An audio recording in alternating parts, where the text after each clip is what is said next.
Atheist Millionaire challenges God during Mass, and what happens next is chilling. The soft evening breeze swept through the cobblestone streets of Hope Valley, carrying the gentle chime of church bells. St. Michael's Cathedral stood majestic against the setting sun, its weathered stones holding centuries of prayers and confessions. Inside, the faithful gathered for evening Mass, their whispered conversations creating a gentle hum beneath the vaulted ceiling. Sarah Mitchell's Louboutin heels clicked sharply against the marble floor as she strode down the center aisle. Her presence commanded attention: designer suit, perfectly styled hair, and a face that graced magazine covers. But it was her eyes that drew stares cold, haunted, carrying a pain that her wealth couldn't hide. Father Michael had just raised his hands to begin the service when Sarah's voice cut through the reverent silence. "Before you start your prayers, Father, I have a question." Her voice was steady but edged with bitterness that had been years in the making. The congregation shifted uncomfortably, sensing the tension crackling in the air. "You speak of a loving God, of divine purpose." Her laugh was harsh, echoing off the ancient stones. "Tell me then, where was your God when my mother died serving others? Where was he when my daughter took her last breath while corrupt men counted their bribes?" The words hung heavy in the air, a challenge that demanded an answer. Behind the altar, James Parker, the former lawyer turned church caretaker, watched with a mix of concern and recognition. He knew that look in Sarah's eyes. He'd seen it in his own mirror years ago, before he found his way to Hope Valley. This wasn't just another skeptic seeking answers. This was someone whose soul had been shattered by the very system he'd once tried to fight. Father Michael lowered his hands slowly, his weathered face calm but his eyes showing the weight of understanding. He'd been waiting for this moment since he first heard Sarah Mitchell had arrived in Hope Valley. Some battles weren't about faith versus doubt, they were about healing wounds so deep they'd changed the very fabric of a person's soul. A moment before we begin this powerful story of faith and redemption, let us know where you're watching from and show your support with a like. Your engagement matters to our community. Sarah Mitchell hadn't always been the formidable figure who stormed into St. Michael's that evening. 10 years ago, she was known throughout Boston as a beacon of philanthropy, her family's fortune dedicated to healthcare initiatives and medical research. The Mitchell Foundation, under her leadership, had built children's hospitals and funded breakthrough treatments. Her conviction that money could solve any problem was matched only by her faith that God had blessed her with wealth to help others. That faith began to crack the day her mother died. Catherine Mitchell had been a dedicated nurse for 30 years, spending her career in the poorest neighborhoods of Boston. Even after marrying into wealth, she continued working in understaffed clinics, believing it was her calling. When a deadly infection swept through her ward, Catherine stayed to care for her patients despite the risks. The hospital administration, cutting corners on safety protocols to save costs, had failed to provide adequate protective equipment. Catherine's death was ruled a workplace accident, the hospital's negligence buried under layers of legal paperwork. Sarah fought the case for 2 years, watching as evidence disappeared and witnesses changed their stories. Her resources and connections meant nothing against a system designed to protect itself. The church she'd attended since childhood offered prayers but no justice. Her father, broken by grief, retreated into himself, leaving Sarah to wage the battle alone. But it was Emily's death that finally shattered her faith. Her daughter, just 16, had been diagnosed with a rare heart condition. The Mitchell name should have guaranteed the best care, but Emily's case fell into the hands of doctors more interested in kickbacks from pharmaceutical companies than patient care. While Sarah watched helplessly, they delayed critical procedures and prescribed medications that filled their pockets but failed to help her daughter. The truth emerged too late. A young lawyer named James Parker had uncovered a widespread corruption scheme: doctors taking bribes to promote certain treatments, administrators falsifying records, insurance fraud on a massive scale. But the evidence disappeared just as it had with Catherine's case. The same system that had failed to protect her mother now took her daughter. The day they buried Emily, Sarah buried her faith too. She sold the foundation, channeling her fortune into a one-woman crusade against corruption in healthcare. Her methods became as ruthless as the system she fought. The press dubbed her the Ice Queen, a millionaire vigilante exposing scandals and destroying careers. But each victory felt hollow, unable to fill the void left by her losses. She stopped attending church, stopped praying, stopped believing in anything beyond cold, hard facts. The woman who once wrote checks for church renovations now publicly challenged religious leaders, demanding they explain how a loving God could allow such injustice. Her questions became increasingly bitter, her challenges more confrontational. Those who knew her from before saw how each exposed scandal, each corrupted official brought down, seemed to drain more of her humanity. The warm, compassionate woman who had visited sick children and comforted grieving families disappeared behind a wall of expensive suits and cutting remarks. Her wealth grew as she channeled her business acumen into aggressive acquisitions and corporate takeovers, but her heart seemed to shrink with each passing year. When news reached her that James Parker had resurfaced in a small town called Hope Valley, working as a church caretaker of all things, something compelled her to seek him out. Not for redemption, she was far past believing in that, but perhaps for answers. How had the passionate young lawyer who once shared her quest for justice ended up finding peace in the very institution that had failed them both? Her arrival in Hope Valley was calculated to make a statement. She bought the town's largest property sight unseen, her sleek cars and designer clothes a deliberate contrast to the simple life of the local residents. If they wondered what had brought someone like Sarah Mitchell to their quiet community, she gave them no answers, let them whisper and speculate. She had come with a purpose, though even she couldn't fully articulate what that purpose was. Hope Valley existed in a gentle fold of the Appalachian Mountains, a town that time seemed to have politely overlooked. Unlike its neighbors who had succumbed to chain stores and modern development, Hope Valley maintained its historic charm with brick-paved streets and Victorian storefronts that had housed the same family businesses for generations. St. Michael's Cathedral stood at its heart, its spire visible from every corner of the town, a beacon that had guided souls home for over 2 centuries. Father Michael Anderson was as much a part of the town's foundation as the cathedral's cornerstone. His silver hair and gentle smile belied a strength forged through his own trials. Few in the congregation knew that before taking his vows he had been doctor. Michael Anderson, one of Boston's most promising cardiac surgeons, he never spoke of the cases that had driven him from medicine to ministry, but his hands, skilled at both healing bodies and soothing souls, sometimes trembled when he heard ambulance sirens in the distance. The cathedral's grounds were meticulously maintained by James Parker, whose transition from crusading lawyer to church caretaker was the subject of much speculation. At 42, his face still carried the intensity of his former life, but his eyes had found a peace that puzzled those who knew his story. He lived in a small apartment above the church office, his law degree gathering dust while his gardens flourished. The locals had grown used to seeing him working in the church gardens at dawn, as if each flower he planted was an act of redemption. Hope Valley's rhythms were as steady as the bells that marked the hours from St. Michael's Tower. Margaret Watson ran the bakery that had been in her family for 4 generations, her cinnamon rolls a Sunday tradition after Mass. Thomas Green, the town's only doctor, operated his clinic with old-fashioned dedication, making house calls and accepting payment in homemade pies when money was tight.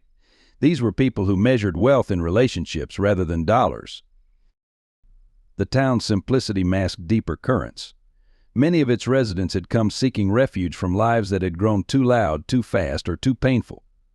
They found in Hope Valley a place where healing happened slowly but surely, like the changing of seasons. The cathedral's doors stayed unlocked, offering sanctuary to anyone who needed it, while Father Michael's office light burned late into the night for those seeking counsel. The arrival of Sarah Mitchell sent ripples through this careful ecosystem. Her purchase of the old Morrison estate, a graceful antebellum mansion that had stood empty for years, was the biggest news to hit Hope Valley since the Great Flood of '97. The town watched with a mix of curiosity and concern as moving trucks delivered furniture worth more than most local homes, and security systems were installed in a place where many still left their doors unlocked. The connection between Sarah and James did not go unnoticed. Though they never spoke publicly, sharp-eyed residents observed their careful avoidance of each other, the way their paths never quite crossed despite the town's small size. Father Michael, too, seemed to watch Sarah with a particular attention, though he deflected questions about whether he had known her during his medical career. Sarah's presence highlighted the contrast that defined Hope Valley. Her designer clothes and luxury cars seemed almost shocking against the backdrop of weathered brick and comfortable tradition. Yet something about the town seemed to affect her too. Those who watched closely noticed how she lingered in the town square some evenings watching children play around the old fountain, or how she would stop, almost against her will, when the cathedral bells rang out over the valley. The stage was set for a confrontation that had been years in the making. 3 lives shaped by the same tragedy, drawn together in a place where the past had a way of demanding to be heard. Hope Valley had seen its share of storms, both natural and spiritual, but as summer deepened into autumn, there was a feeling in the air that something unprecedented was brewing. The cathedral stood watching over it all, its ancient stones holding centuries of stories about loss, redemption, and the price of faith. The evening Sarah Mitchell chose to make her stand was deliberately selected the annual healing mass, when St. Michael's Cathedral was filled to capacity. The September air hung heavy with incense and anticipation as Father Michael prepared to begin the service that had become legendary in Hope Valley for its powerful testimonies of faith and healing. She waited until Father Michael raised the golden chalice. The congregation's attention focused on the altar.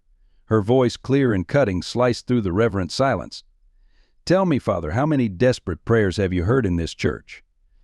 The words echoed off the stone walls, making several elderly parishioners jump in their pews. Father Michael lowered the chalice slowly, his expression remaining serene despite the interruption. Sarah rose from her seat in the back row, her expensive heels clicking against the marble floor as she moved toward the center aisle. "How many parents have begged your God to save their children? How many have left this church with empty arms and broken hearts?" James Parker, from his position near the altar, took an instinctive step forward, but Father Michael raised a hand to stop him. The congregation sat frozen, caught between outrage at the disruption and fascination with the drama unfolding before them. "You claim this is a place of healing," Sarah continued, her voice growing stronger with each step she took toward the altar. "Yet I've seen how your kind of healing works. Pretty words and empty promises while people die waiting for real help. While corrupt men in expensive suits decide who lives and who dies based on their profit margins." She stopped halfway up the aisle, her eyes locked on Father Michael. "I challenge you, Father, show us all a real miracle. Not these convenient testimonies about headaches cured or arthritis eased. Show us your God can actually save someone who's truly suffering. Show us he cares about justice as much as prayers." The silence that followed was absolute. Even the usual creaking of the old wooden pews seemed muted, as if the cathedral itself held its breath. Father Michael stepped down from the altar, his movements unhurried. When he spoke, his voice carried the same gentleness he used with scared children in the hospital. "Ms. Mitchell, every soul in this church has known suffering, including you. Including me," he paused, letting his words sink in. "But miracles aren't performances to be demanded. They're gifts, often found in the moments we least expect them."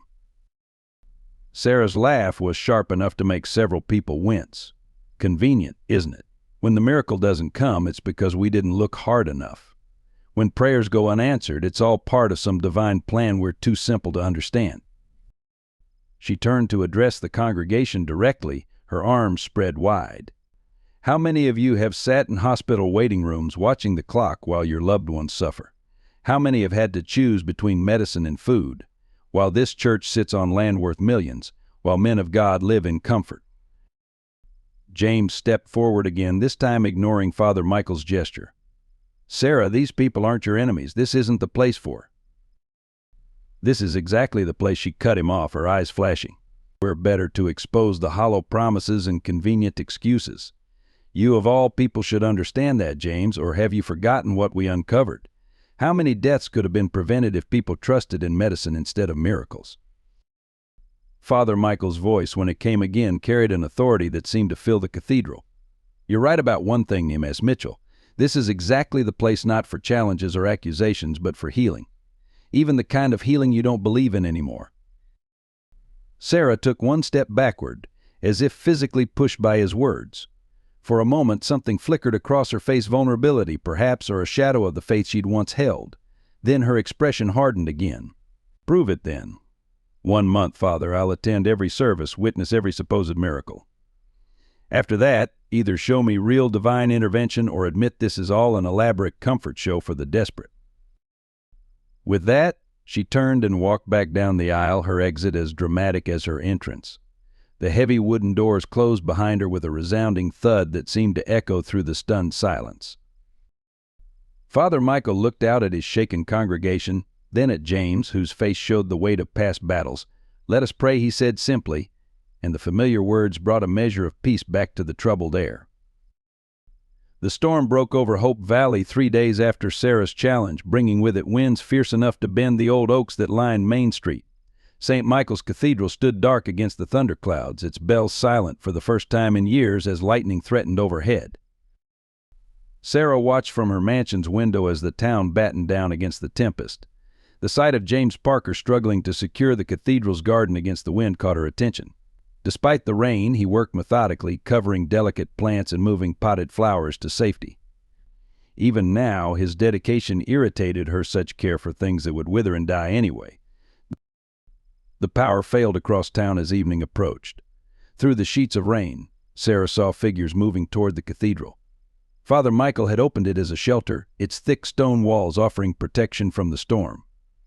She told herself she was only going to observe, to document how faith failed in the face of real crisis. The wind nearly knocked her down as she made her way down the hill.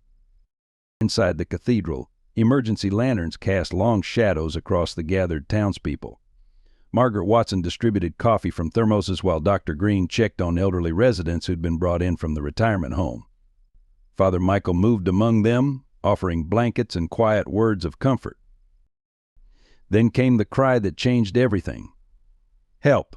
Someone please help!" A young mother burst through the doors, carrying a limp child in her arms. Her son, she explained through tears, had been hit by a falling branch. Dr. Green rushed forward, but his face grew grave as he examined the boy. "He needs a hospital," the doctor announced, "but the roads are blocked, and in this weather no helicopter can fly." The mother's wails echoed off the cathedral walls, a sound Sarah knew too well, the sound of a parent facing the unthinkable. Father Michael knelt beside the child, his former surgeon's training evident in how quickly he assessed the situation. "James," he called, "my old medical bag is in the office." Quickly to the mother, he said softly, "May I help him? Before becoming a priest, I was a doctor." Sarah moved closer, drawn despite herself. The boy's pulse was weak, his breathing shallow. She saw in Father Michael's eyes the same fear she'd seen in her daughter's doctors, the knowledge that they were losing the battle. But there was something else there, too, a certainty she couldn't understand. James returned with the bag, and Father Michael worked with precise movements. But even as he treated the visible injuries, he prayed, not the formal prayers of church service, but urgent whispers that seemed to come from somewhere deeper. The mother joined him, then others in the crowd, their voices rising and falling like the storm outside. Sarah wanted to scoff, to point out the futility of prayer against trauma, but the words died in her throat. There was something happening that defied her carefully constructed cynicism. The air in the cathedral felt charged, as if the storm's electricity had found its way inside. The boy's color began to improve. His breathing steadied. When his eyes fluttered open, the gasp that went through the crowd was like a physical force. Sarah found herself gripping a pew for support, her knees suddenly weak. "A miracle," someone whispered, and the word was picked up and repeated throughout the cathedral. But Sarah watched Father Michael's face, saw the mixture of professional satisfaction and genuine awe there.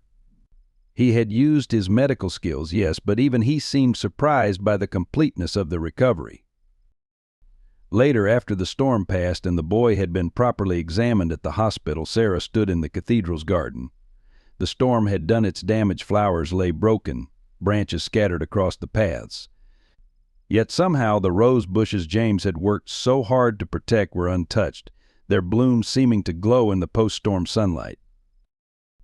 "It's not always about choosing between medicine and miracles." Father Michael's voice came from behind her. "Sometimes they work hand in hand." Sarah didn't turn around. "He would have died without your medical training." "Yes," Father Michael agreed simply, "just as my training might not have been enough without something more." She left without responding, but her steps were less certain than before. In her mind, she kept seeing the boy's mother's face, not at the moment of recovery, but during those desperate prayers. She had worn that same expression once, begging for her own daughter's life. The memory, for the first time in years, brought tears instead of anger. If our story about faith, justice, and redemption touches your heart, take a moment to show your support with a like. Together, we can spread powerful messages of hope and healing. Let us know in the comments, have you ever witnessed something that challenged your beliefs? Sarah found the file in a dusty box at the county records office where she'd gone searching for property documents on the Morrison estate. Instead, she discovered something that made her hands shake: a decade-old medical record with both Father Michael's and Emily's names on it. Dr. Michael Anderson had been the consulting physician called in to review Emily's case. His signature was clear at the bottom of the report, along with a scathing criticism of the proposed treatment plan.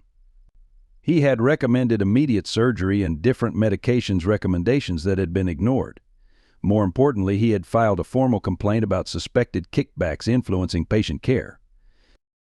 2 weeks after filing that report, Dr. Anderson had resigned from medicine entirely. The timing couldn't be coincidental. Sarah sat in her car outside the records office, the file burning in her hands like a live coal. All these years she'd blamed the entire medical establishment, including the doctor who'd tried to save her daughter. The discovery sent her into a deeper investigation. She hired private investigators, called in favors from journalists who owed her stories. The picture that emerged shook her carefully constructed worldview. Dr. Anderson hadn't just walked away, he'd been systematically pushed out. His reputation had been attacked, his research funding dried up, his patients mysteriously transferred to other doctors. James Parker's involvement became clear as well. As a young attorney working for the hospital's legal department, he'd stumbled upon evidence of the corruption. He'd tried to help Dr. Anderson fight back, gathering evidence and building a case. But the power arrayed against them had been too great. Hospital administrators, pharmaceutical executives, insurance companies all had closed ranks to protect their profitable arrangement. The turning point came when James discovered that Emily Mitchell's death wasn't an isolated incident. There had been others, dozens of patients whose treatments were determined by profit rather than medical need. He'd brought the evidence to Dr. Anderson, hoping the respected surgeon's testimony would break the case open. Instead, the evidence had disappeared from James's office. His law firm had suddenly found reasons to question his performance. Cases were taken away, assignments dried up. Within months, he'd been forced to resign, his promising career in ruins. Dr. Anderson had disappeared soon after, and James had lost track of him until years later when he discovered him as Father Michael in Hope Valley. Sarah drove to the cathedral, her mind churning with questions. The evening service was just ending, and she waited in the shadows until the last parishioners had left. James was tending to the candles when she walked in, her heels echoing on the marble floor. "You knew," she said, her voice tight with emotion. "All this time you knew who he was, what he'd tried to do for Emily." James set down the candle snuffer carefully. "Yes." "Why didn't you tell me?" "Would you have believed me?" He turned to face her. "The Sarah Mitchell I knew back then disappeared after Emily died. The woman who took her place wasn't interested in truth, only in revenge." Sarah's laugh was bitter. "And what about you, James? The crusading lawyer who now tends gardens and lights candles. Did you find truth here among the prayers and hymns?" "I found peace," he said quietly. "Something you might consider trying." She walked up the aisle, the file clutched in her hand. "My daughter died because good men like you and Dr. Anderson couldn't fight hard enough, because the system was too strong, too corrupt. And now you both hide here, pretending that faith can fix what justice couldn't." "We didn't hide," Sarah. Father Michael's voice came from the doorway of his office. "We found a different way to fight." He walked toward them, his priest's collar a stark contrast to the surgeon's coat she remembered from the hospital photographs. "Every person I counsel, every soul I help heal, it's my way of continuing the work I couldn't finish in the operating room. And James." He gestured to the carefully tended garden visible through the windows. "He nurtures growth where others would let despair take root." Sarah held up the file. "You could have testified. You could have helped me when I was fighting them." "They would have destroyed you too," James said softly. "They nearly did anyway. We watched you turn yourself into a weapon, Sarah. Every victory made you harder, colder. Emily wouldn't have wanted that." The mention of her daughter's name hit Sarah like a physical blow. She sank into a pew, the file falling from her suddenly nerveless fingers. I thought I was fighting for her. for justice. Father Michael sat beside her, not touching, but close enough that she could feel the warmth of his presence. Justice takes many forms, Sarah. Sometimes it comes through courts and exposes. Sometimes it comes through changing hearts and healing spirits. The question is, after all this time, what kind of justice are you really seeking? Sarah looked at the two men, the doctor who'd become a priest, the lawyer who'd found purpose in simple service. They'd lost everything trying to save Emily, just as she had. But while she'd chosen rage and retribution, they'd found a different path. She wasn't ready to call it faith, not yet. But for the first time in years, she felt something shift inside her, like a key turning in a long rusted lock. The revelations about Father Michael and James left Sarah reeling. She retreated to her mansion, canceling meetings and ignoring calls from her company. For 3 days, she paced the empty rooms, her mind replaying every moment of Emily's last months through this new lens of understanding. The breakdown, when it came, was triggered by something simple. While sorting through old papers, she found Emily's last birthday card, a handmade creation covered in glitter and hearts. Inside, her daughter had written, "Thank you for teaching me that helping others is the greatest gift we can give the world." So innocent and full of faith in a mother who had lost her way, shattered Sarah's carefully maintained control. The sobs came without warning, violent and raw, years of suppressed grief breaking free at last. She ended up on the floor of her study, clutching the card to her chest, crying until her throat was raw and her eyes burned. This wasn't the controlled weeping she'd allowed herself at the funeral, or the occasional tears that came with wine and memories. This was a primal release of everything she'd locked away in her pursuit of revenge. Margaret Watson found her there the next morning, having noticed Sarah's absence from her usual morning coffee run. The baker took one look at Sarah's tear-stained face and swollen eyes and simply opened her arms. To both their surprise, Sarah fell into the embrace like a drowning woman clutching a lifeline. Word spread through Hope Valley's invisible but efficient communication network. Within hours, the town mobilized in its own quiet way. Dr. Green stopped by under the pretense of a house call. Thomas from the diner delivered comfort food. Even those who had been wary of the wealthy newcomer found reasons to pass by, each leaving some small token of support: flowers from their gardens, fresh-baked bread, handwritten notes of encouragement. James arrived as sunset painted the valley in shades of gold. He found Sarah on her back porch, surrounded by the evidence of the town's care. "They don't even know me," she said, her voice hoarse from crying. "Why would they do this?" "Because that's what community means," he replied, settling into a chair beside her. "Not just sharing the joy, but helping carry the pain." "I don't deserve it," Sarah whispered. "Do you know what I've become, James? The lives I've ruined in my quest for justice? I told myself I was exposing corruption, but sometimes I didn't care if the people I brought down were guilty or just in the way." "We all lose our way sometimes," he said gently. "The important thing is finding our way back." Father Michael visited the next day, not as a priest, but as the doctor who had tried to save Emily. For hours they talked about her final days, not the medical details Sarah had obsessed over for years, but the small moments of Grace, Emily's courage, her concern for other patients, the way she'd made the nurses laugh even when in pain. "She had your heart," Father Michael told her. "The heart you had before grief turned it to stone. She wouldn't recognize the woman you've become, Sarah." The truth of his words struck her like a physical blow. "I don't know how to be that person anymore," she admitted. "I'm not sure she exists." "She does," he assured her. "She's just buried under layers of pain and anger. But I've seen her in the way you still pause to watch children play, and how you remember every detail about Emily's case, not just because of the injustice, but because you can't bear the thought of another parent suffering the same loss." The town's kindness continued, steadfast and unpretentious. Sarah found herself drawn into its rhythm almost against her will. Margaret insisted she help with the morning baking, claiming an extra pair of hands was needed, but really giving Sarah a reason to get up early. Dr. Green invited her to assist with his weekly free clinic, recognizing her knowledge of healthcare administration could help more patients get the care they needed. Slowly, the ice around her heart began to thaw. She found herself remembering not just the tragedy of Emily's death, but the joy of her life, her laugh, her dreams, her boundless compassion for others.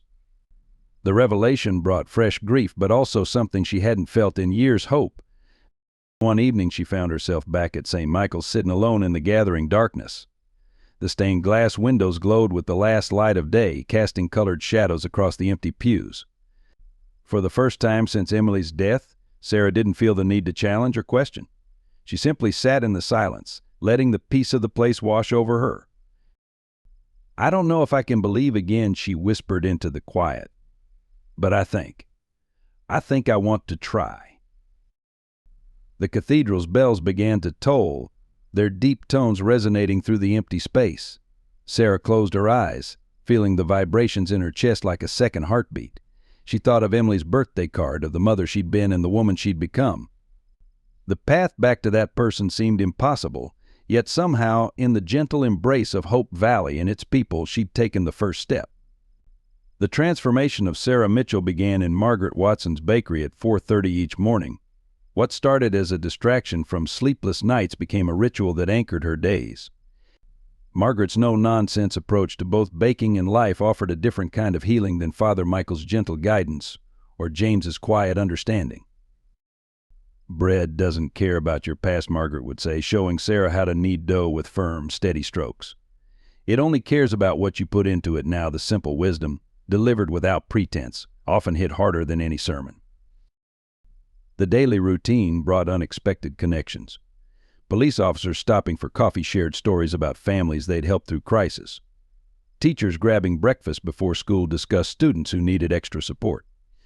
Sarah found herself taking notes, not for exposes or leverage, but because she recognized needs she could help address. James often arrived as the first customers were leaving, ostensibly to collect day-old bread for the church's food pantry. But he lingered, sharing coffee with Sarah in the quiet corner by the window.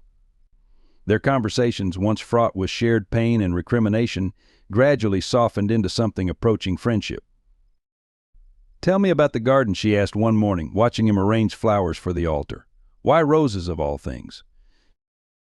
James's hand, still bearing calluses from his years handling legal briefs, moved with surprising gentleness among the thorny stems.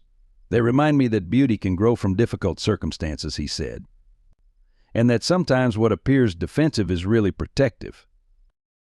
Sarah found herself spending more time in the church gardens, initially watching James work, then hesitantly helping. He taught her the patience of nurturing growth, the satisfaction of coaxing life from bare earth. Sometimes they talked about the past cases they'd fought, battles they'd lost. Sometimes they worked in comfortable silence, letting the act of creation speak for itself. Father Michael observed their growing friendship with quiet satisfaction. He saw how Sarah's sharp edges began to soften, how her reflexive cynicism gave way to moments of genuine curiosity.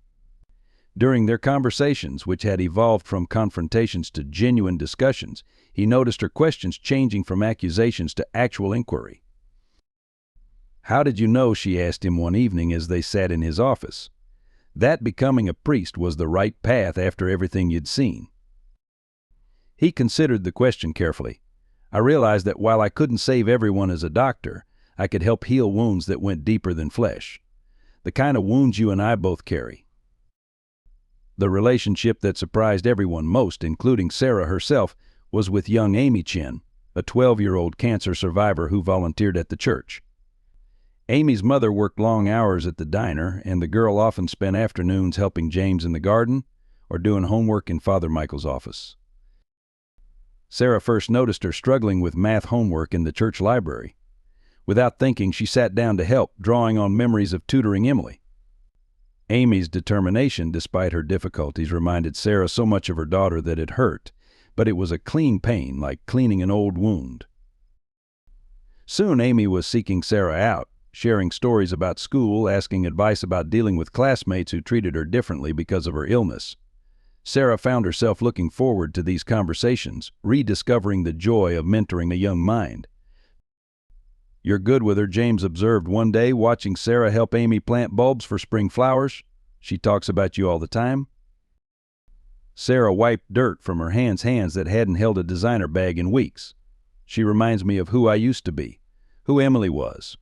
Full of hope, unafraid to care about things." The town noticed the changes in Sarah. The designer suits gave way to more practical clothes. The luxury cars stayed in the garage while she walked the town streets, learning its rhythms and needs. She began showing up at town council meetings not to challenge or criticize, but to listen and offer help where she could. Her business acumen, once used to destroy careers, found new purpose in helping small business owners navigate regulations and secure funding. The network of contacts she'd built for investigations became resources for connecting people with needed services. Most significantly, she started attending church services regularly, not to challenge or demand proof, but to sit quietly in the back pew, letting the familiar rituals wash over her. Sometimes Amy would join her, the girl's quiet presence beside her a reminder that life continued, that new connections could heal old wounds. One Sunday after service, Father Michael found Sarah still sitting in the cathedral watching James arrange fresh flowers on the altar while Amy chattered about her school play. "You've found your own kind of miracle, haven't you?" he asked softly. Sarah watched Amy demonstrate a dance move, James playing along with exaggerated attention. "Not the kind I demanded that first night," she admitted. "Something quieter, but maybe more real." The statement hung in the air, a testimony more powerful than any dramatic conversion. In the gentle afternoon light filtering through stained glass, Sarah Mitchell, the Ice Queen, the vengeful millionaire, smiled, and the expression transformed her face into something closer to the woman she'd once been. The woman she was becoming again. Despite the growing peace Sarah found in Hope Valley, her internal struggles intensified. Each step toward healing seemed to unearth new layers of conflict within her.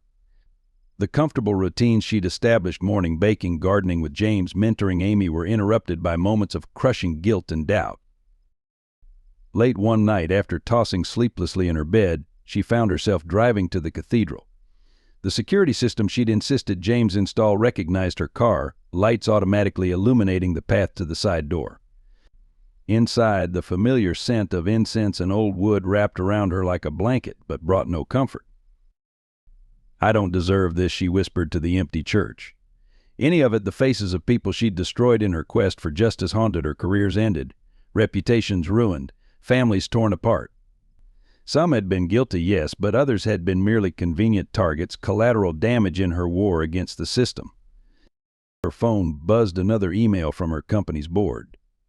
They were concerned about her extended absence, about rumors she was considering selling her controlling shares. The business empire she'd built on exposing corruption and forcing settlements had made her wealthy beyond imagination, but now every dollar felt tainted. "You're punishing yourself," Father Michael said the next day, finding her picking viciously at weeds in the garden. "The question is, for what? For the things you did in your anger, or for starting to heal from them?" Sarah yanked at a particularly stubborn root, dirt staining her designer jeans. "Both." "Neither. I don't know anymore." The root came free suddenly, sending her sprawling backward. "I built my whole life around fighting corruption, around making people pay. What am I if I let that go?" "Perhaps someone your daughter would recognize," he suggested quietly. The words hit her like a physical blow. Emily had known her as a different person, someone who built things up rather than tearing them down, who helped rather than hunted. The memory of her daughter's pride in her philanthropy work twisted in her chest like a knife. The conflict came to a head during a town council meeting. A developer had proposed turning an old factory site into luxury condominiums. The project would bring jobs and tax revenue, but would also price many longtime residents out of their homes. The old Sarah would have seen an opportunity for profit or leverage. Instead, she found herself thinking of Margaret's stories about families who'd lived in Hope Valley for generations.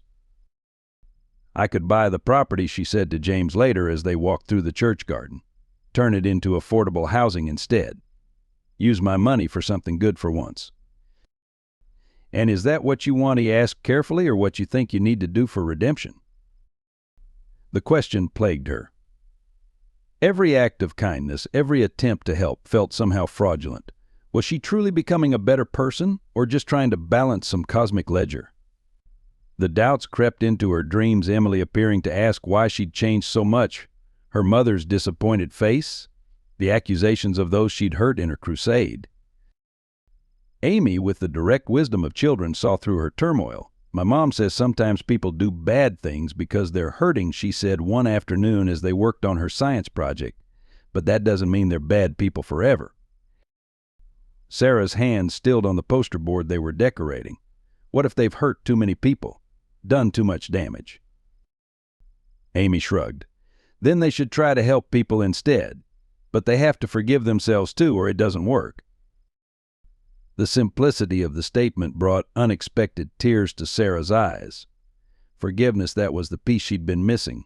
She'd started to forgive others, the doctors who couldn't save Emily, the system that had failed her, but she hadn't even considered forgiving herself. The realization led her back to Father Michael's office, where she finally asked the question that had been building for weeks. How do you reconcile who you were with who you're trying to become? How do you live with the knowledge of past actions while trying to change? Father Michael's answer was characteristically thoughtful. The person who commits to change has to accept that they're neither wholly their past self nor completely their aspired future self. They're the bridge between the two. The question isn't how to erase who you were, but how to use that experience to become who you want to be. Sarah mulled this over during her next baking session with Margaret. The older woman watched her aggressively kneading dough and smiled knowingly. You know, she said, bread dough needs both gentle handling and firm strength.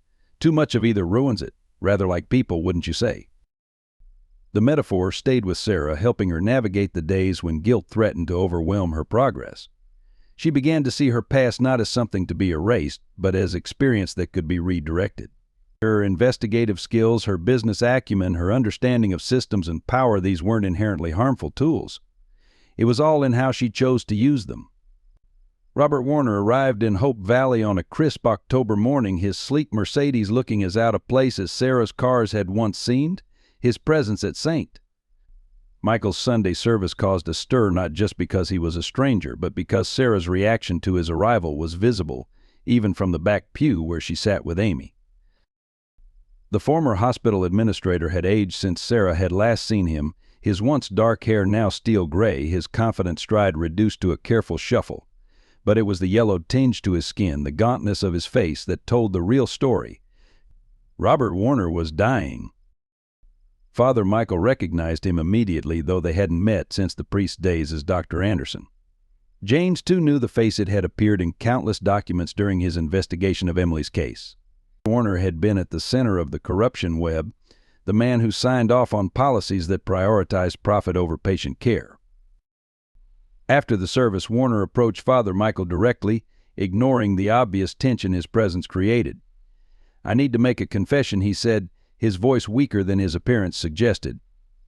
"And not just to you, Michael." To her he nodded toward Sarah, who stood frozen by the church door. The confession, when it came, was more devastating than anyone expected. Warner had terminal liver cancer, poetic justice, he said with a bitter laugh, and had spent his final months gathering evidence. Documents, emails, recordings, proof of corruption that went far beyond what Sarah or James had uncovered years ago.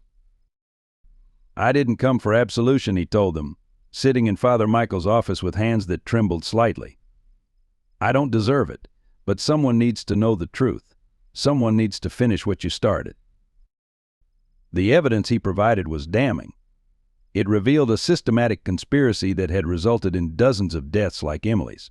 Hospital board members, pharmaceutical executives, insurance administrators all had played their part in a scheme that traded lives for profits. "Why now?" Sarah demanded, her voice tight with suppressed emotion.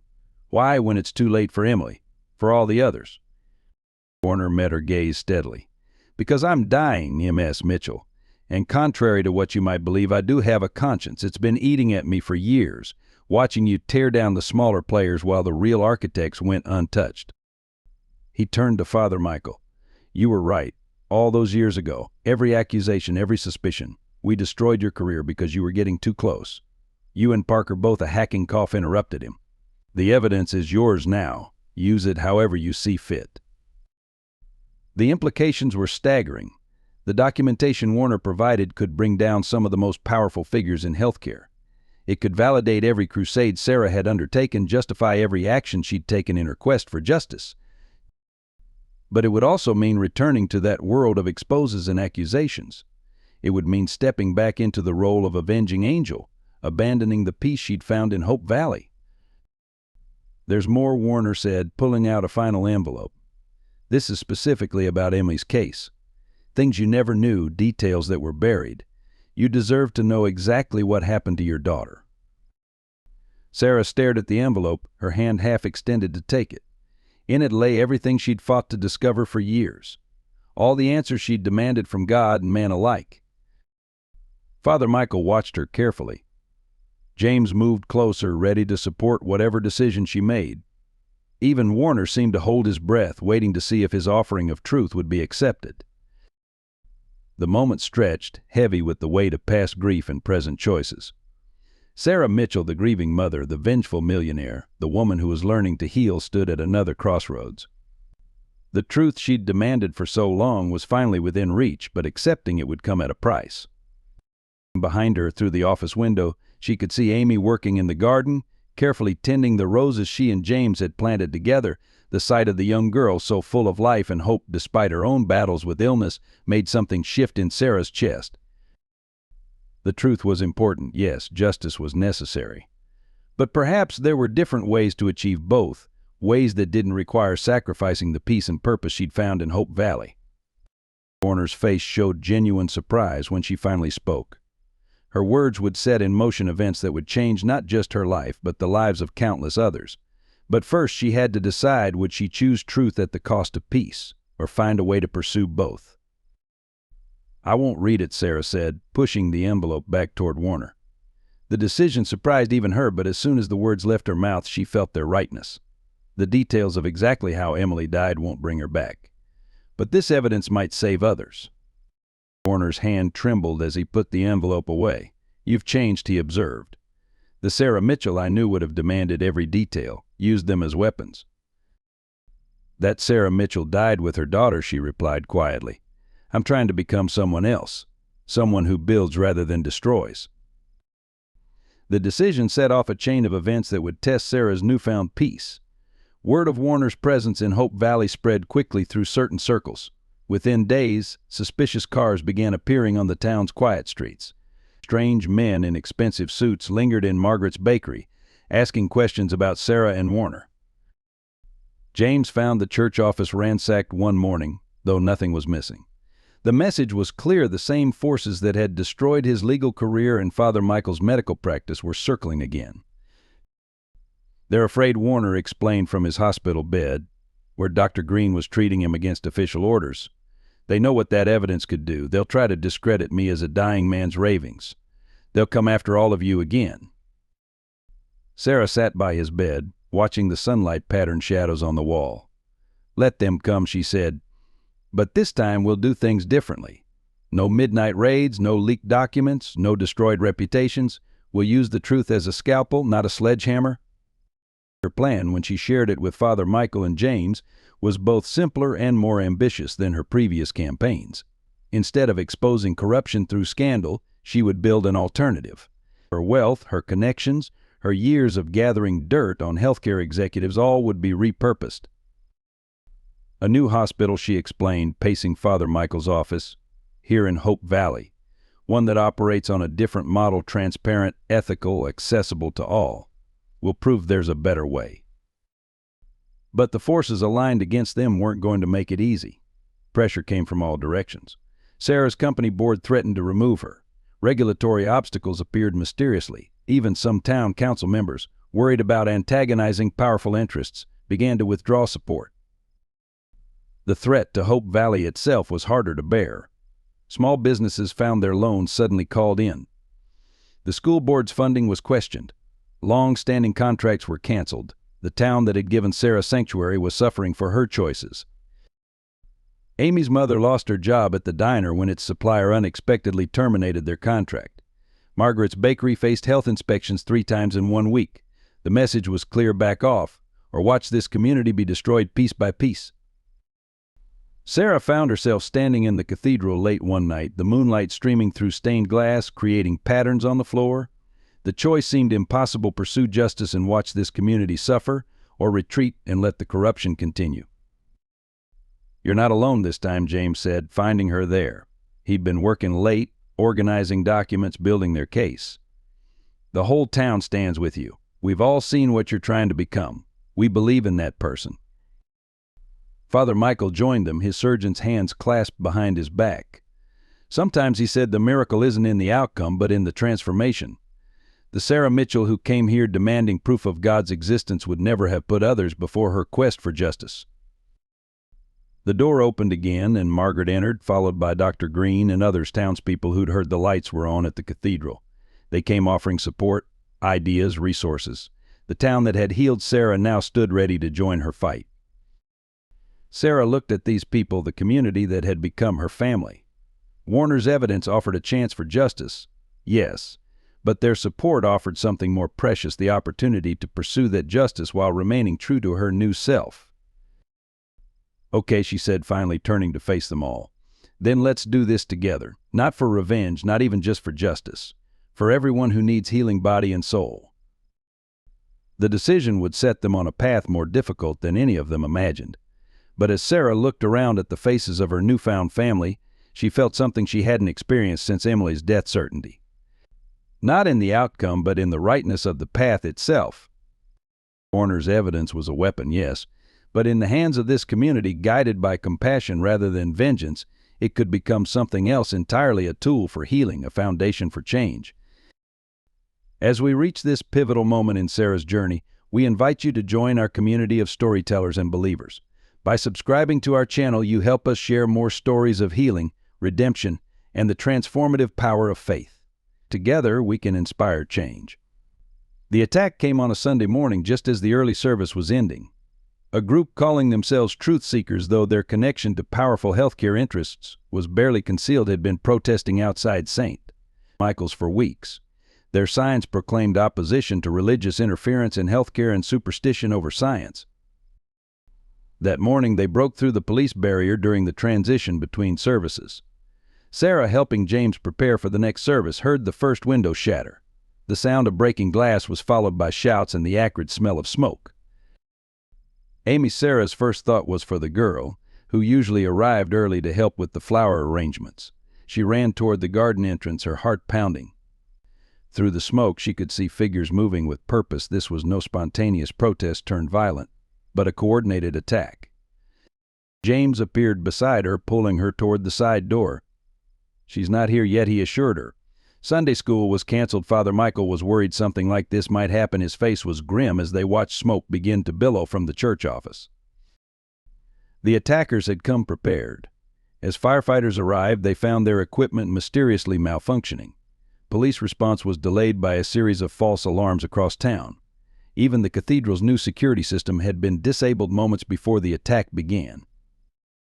Sarah watched in horror as flames began to climb the ancient walls. This wasn't just an attack on a building, it was an assault on the heart of Hope Valley itself. The cathedral had stood for over 2 centuries, surviving storms and wars, offering sanctuary to generations. Now it was being destroyed because she had dared to challenge the powers that had taken her daughter. Father Michael emerged from the smoke, supporting elderly Mrs. Peterson, who had been trapped in the confessional. His face was streaked with soot, but his voice remained calm as he directed people to safety. The sight of him, still thinking of others even as his church burned, struck Sarah to her core. "The archives," James suddenly said, his face pale. "Warner's evidence, it's all in the office." He turned toward the burning building, but Sarah grabbed his arm.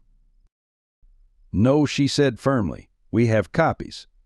The building isn't worth your life." But they had underestimated Hope Valley.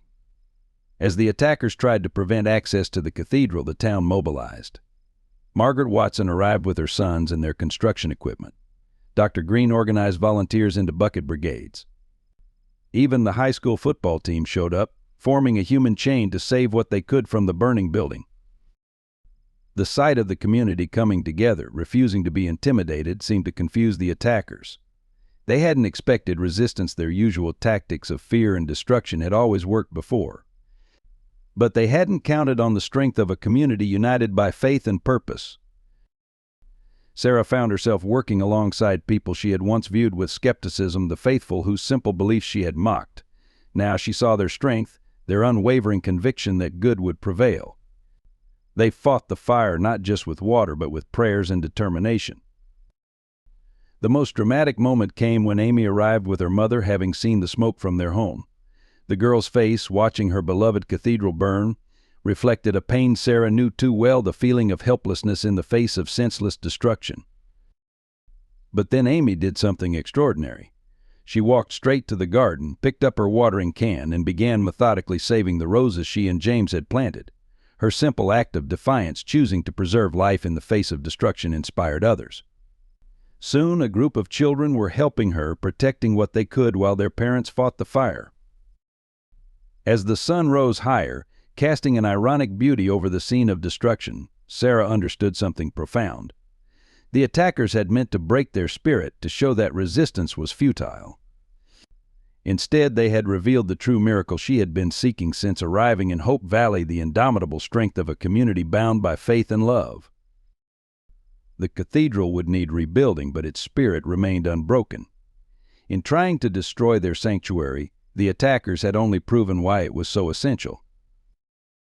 In the aftermath of the fire, Hope Valley gathered in the town square, watching as firefighters contained the last flames.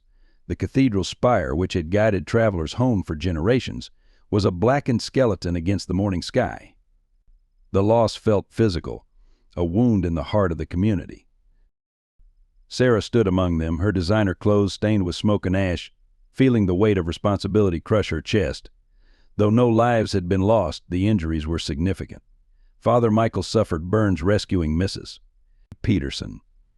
James had a deep cut on his arm from breaking through a window to save the ancient Bible. Even brave Margaret had twisted her ankle helping evacuate the church basement. Warner, watching from his hospital room window, called Sarah with shaking voice. "This is my fault too," he said. "I should have known they'd go this far." They always do. His health, already fragile, had deteriorated from the stress. Dr. Green privately told Sarah he didn't expect Warner to last the week. The most devastating loss was the children's wing, where generations of Hope Valley residents had attended Sunday school. Amy stood in front of the ruined room, tears streaming down her face as she looked at the charred remains of the mural she had helped paint. The cheerful Noah's Ark scene, with its carefully detailed animals, was now a smoky ruin.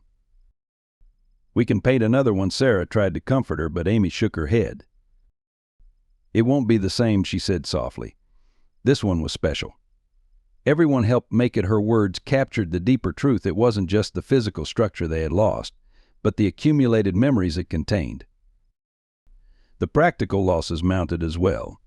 The food pantry, which served hundreds of families, was destroyed. The shelter program for homeless travelers would have to be suspended. The community outreach programs that Father Michael had built so carefully were all in jeopardy. James found Sarah sitting in the ruined garden, staring at the burnt roses. These weren't just plants, they represented months of healing, of learning to nurture life instead of pursuing vengeance.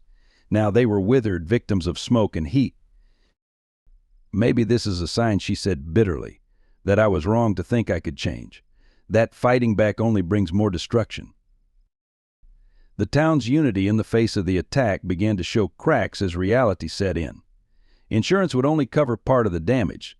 Some families, already struggling, couldn't afford to donate to rebuilding. Fear crept in. If they supported reconstruction, would they be targeted next?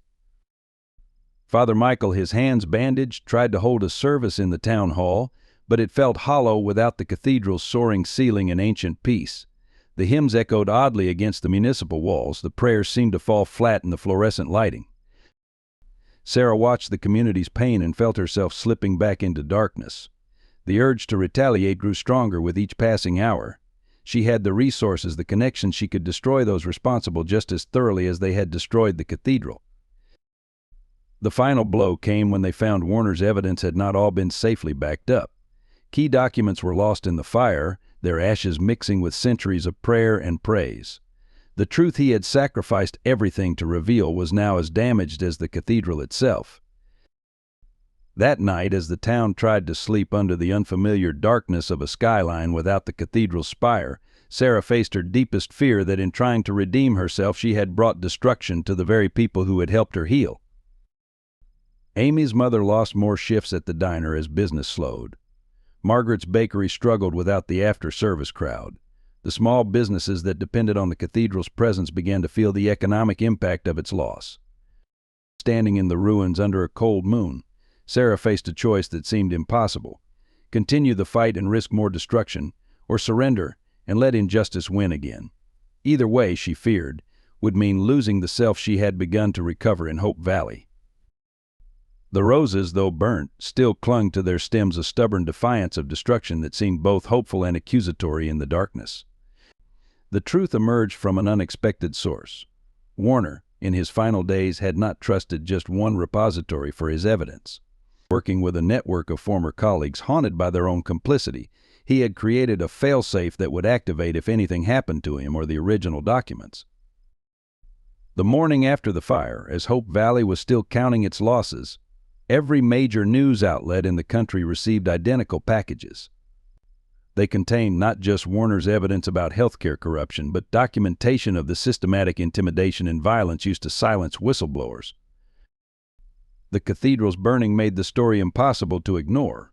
Images of the destroyed sanctuary, juxtaposed with evidence of corporate corruption, created a narrative that captured national attention. The same power brokers who had once seemed untouchable found themselves exposed not just as corrupt, but as willing to destroy a historic church to protect their secrets. Sarah watched from Hope Valley as the story exploded. Her phone rang constantly with journalists seeking comment, but she directed them all to James. He had emerged as the story's natural narrator, the crusading lawyer, who had sacrificed his career for truth, now vindicated by Warner's evidence. The most damning revelations concerned the truth seekers group that had attacked the cathedral. Financial records showed direct links to pharmaceutical companies and hospital administrators. The attack wasn't just vandalism, it was a desperate attempt to destroy evidence by forces who didn't realize Warner had already ensured their exposure. Warner lived just long enough to see the beginning of justice. From his hospital bed, he watched the first arrests being announced on television. "Tell Sarah," he whispered to Father Michael, who had come to offer last rites, "that Emily's death wasn't in vain. The system is finally being exposed." The investigation expanded rapidly. Each new revelation led to more connections, more evidence of corruption. Healthcare executives were indicted, hospital boards were dissolved, insurance companies faced massive fines. The very system that had protected itself for so long began to crumble.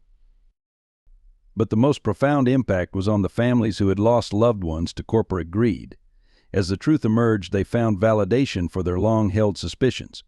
The pain didn't disappear, but the added burden of uncertainty was lifted. They knew, finally, that their losses weren't just tragic accidents or unfortunate outcomes, they were the result of deliberate choices made in pursuit of profit. Sarah received hundreds of letters from these families. They shared stories of loved ones lost, of battles fought against an uncaring system. Many had faced the same journey she had, from grief to anger to a desperate search for justice. Their words reminded her that her fight had never really been just about Emily. The evidence revealed something else: the extent of Father Michael's resistance during his time as a surgeon. Records showed how he had fought against corrupt practices, documenting suspicious deaths, questioning treatment protocols. His transition from medicine to ministry hadn't been an escape, but a strategic retreat to find a different way to heal. James's old legal cases were reopened. His reputation, long tarnished by false accusations, was restored. Law firms that had once shunned him now sought his expertise in prosecuting healthcare fraud. But he showed no interest in returning to his former life. His place was in Hope Valley, helping rebuild what had been destroyed.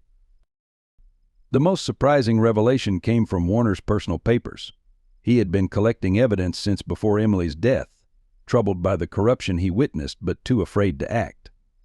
It was Emily's case that finally broke him, seeing Sarah's desperate fight for truth had awakened his dormant conscience. As the truth spread, support for Hope Valley poured in from across the country. People sent donations for rebuilding the cathedral, seeing it as a symbol of resistance against corporate greed. Architects offered their services pro bono. Construction companies pledged materials and labor. The exposure brought a different kind of healing to Hope Valley. The community's stand against corruption was vindicated.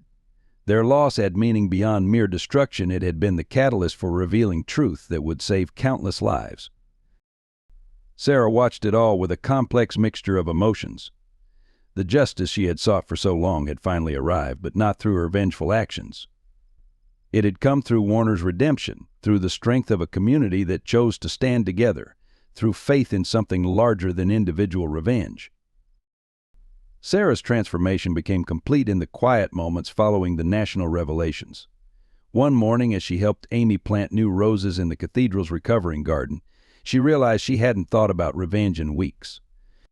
Her focus had shifted entirely to rebuilding not just the church, but the community and herself. The change was most evident in her business decisions. She converted her company from an investigative firm into a healthcare advocacy organization. Instead of exposing corruption for profit, they now worked to prevent it, establishing oversight programs and patient advocacy systems. Her wealth, once used as a weapon, became a tool for positive change. Father Michael noticed the difference during their now regular evening conversations. The angry woman who had stormed into his church demanding proof of God's existence had been replaced by someone who understood that faith manifested in actions rather than arguments. She still questioned, still challenged, but with curiosity rather than bitterness. "I thought finding justice would heal me," she confided one evening, watching the sunset through the cathedral's temporary windows. "But it was finding purpose that actually did it." Emily would have understood that. James saw the change in simpler ways in her laughter with Amy, her patience with difficult townspeople, her willingness to get her hands dirty in the literal and figurative work of rebuilding. The Ice Queen had melted, revealing not weakness but a different kind of strength. The most profound shift came in her relationship with her past. She began sharing stories about Emily and her mother, not as weapons against an unjust system, but as celebrations of their lives. The pain didn't disappear, but it transformed into something that could nurture rather than destroy. During the cathedral's reconstruction, Sarah insisted on incorporating elements that honored not just those lost to medical corruption, but all who had found healing in Hope Valley. A new stained glass window would tell the story of transformation from darkness to light, from revenge to redemption. Her relationship with Amy deepened into something that surprised them both. Sarah wasn't trying to replace Emily, nor was Amy filling the void of her lost daughter. Instead, they formed a unique bond based on mutual understanding of loss and the choice to embrace life anyway. Margaret found Sarah in the bakery late one night, teaching Amy how to make Emily's favorite cookies. The three women worked together in comfortable silence, the simple act of creating something sweet becoming its own kind of prayer. "You're not the same person who came to our town," Margaret observed, watching Sarah patiently show Amy how to properly measure ingredients. "And I don't just mean the designer suits you don't wear anymore." Sarah smiled, flour dusting her cheeks. "The person I was needed to die so someone better could emerge. Like your bread dough, sometimes you have to break it down to help it rise." The transformation reached beyond her personal healing. She established a scholarship in Emily's name, not for medical students as she once might have, but for young people committed to ethical healthcare advocacy. The first recipient was a local Hope Valley student who wanted to become a patient rights attorney. Even her relationship with faith evolved in unexpected ways. While she never became traditionally religious, she found herself drawn to the quiet of the cathedral in early mornings, finding peace in its ancient rhythms. She understood now what Father Michael had meant about different types of healing. James discovered her one dawn, sitting in the garden among the new roses. Still demanding miracles, he asked gently, remembering her first angry night in Hope Valley. "I got my miracle," she replied, watching a bud slowly open in the morning light. "Just not the one I thought I wanted. Sometimes the biggest miracle is surviving loss without losing yourself."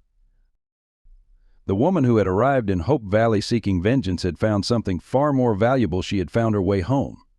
Not to the person she was before tragedy struck, but to someone new, someone who could honor her losses while embracing life's continuing gifts. In the end, her transformation itself became part of Hope Valley's story, a testament to the power of community, faith, and the choice to pursue healing rather than hatred. The Ice Queen had not just melted, she had become a source of nurturing water for others' growth. The new St. Michael's Cathedral rose from its ashes more beautiful than before. The rebuilt structure incorporated elements of the original design while adding spaces specifically dedicated to healing and community service. A state-of-the-art medical clinic, staffed by volunteer doctors and funded by Sarah's foundation, occupied what had once been unused basement space. The garden, under James and Amy's careful tending, bloomed more vibrantly than ever. The burnt roses had been replaced with a special variety developed in Emily's honor, deep purple blooms that seemed to glow in the evening light.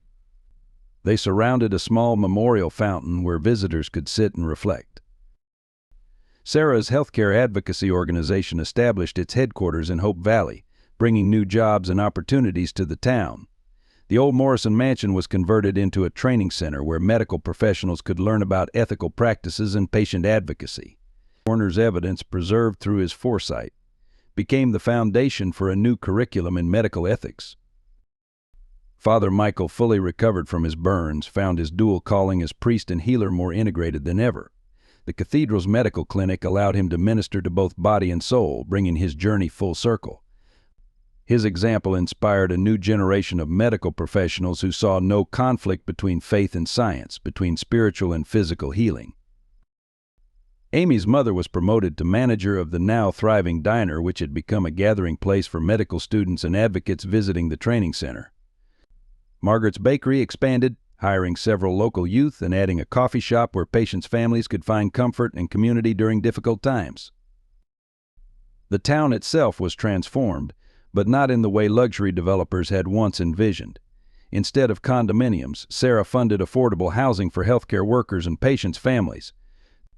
The old factory became a rehabilitation center, combining traditional medicine with the kind of community support that had helped heal Sarah herself. Hope Valley became known as a place where healing happened differently, where medical care was enhanced by community support, where faith and science worked together rather than in opposition. People came from across the country to study this model, to understand how a small town had sparked a revolution in patient care. The most profound rebuilding, however, was in the relationships that had been forged through crisis. Sarah, James, and Father Michael formed a unique partnership, each bringing their different experiences and skills to the work of transformation. Amy, growing into a poised young woman, showed a gift for connecting with patients that suggested she might follow in Father Michael's dual path of healing. On the anniversary of the fire, Hope Valley gathered not to mourn what was lost, but to celebrate what had been gained. The cathedral bells, recast and restored, rang out over a town that had discovered its true purpose. Sarah stood in the garden, surrounded by Emily's roses, finally understanding that sometimes the greatest rebuilding happens in the human heart. The night ended with a simple ceremony where Father Michael blessed the new memorial fountain. As water flowed over inscribed words of hope and healing, Sarah realized that rebuilding wasn't about erasing the past, it was about transforming it into something that could nourish the future. 5 years after Sarah Mitchell first stormed into St. Michael's Cathedral demanding proof of God's existence, she stood in the same spot for a very different purpose. The cathedral was filled for Amy's high school graduation ceremony, where the once angry millionaire would deliver the commencement address. "I came to Hope Valley looking for miracles," she began, her voice carrying through the restored sanctuary. "I demanded proof of divine intervention, of cosmic justice. What I found instead was something far more profound, the everyday miracle of human compassion, of a community that chooses to believe in healing over hatred." Looking out at the gathered faces, Father Michael, his silver hair now completely white, James, his gardener's hands clasped in quiet pride, Margaret, who had taught her that kneading bread could heal the soul. Sarah felt the full weight of her journey.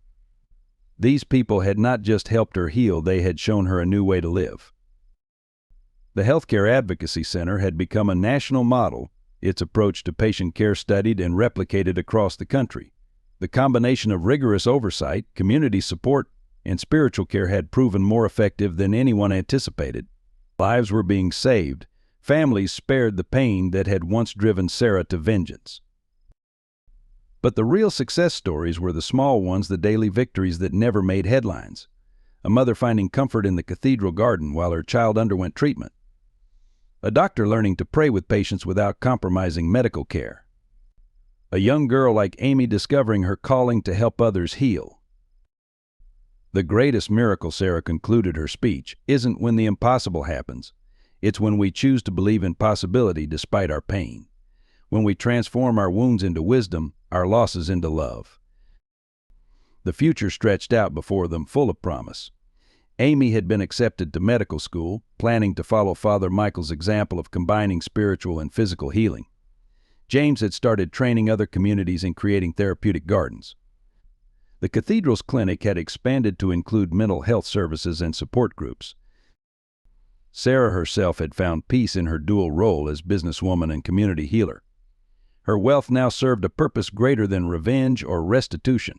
She had learned that true justice often came not through dramatic exposures, but through patient, persistent work for change. The evening after the graduation, Sarah sat in the garden among Emily's roses. The setting sun painted the cathedral in shades of purple and gold, while the memorial fountain provided a gentle soundtrack of flowing water. Father Michael joined her, their comfortable silence born of years of shared purpose. "Emily would be proud," he said finally, "not just of what you've achieved, but of who you've become." Sarah touched a rose petal gently. "I finally understand what you meant about different kinds of miracles. Sometimes the greatest one is simply finding the strength to begin again." The cathedral bells began to ring, calling the faithful to evening service. But now Sarah understood faith wasn't just about believing in God. It was about believing in the possibility of healing, in the power of community, in the triumph of love over loss. That was the real miracle of Hope Valley. As we conclude Sarah's powerful journey of faith, healing, and redemption, we invite you to become part of our storytelling community.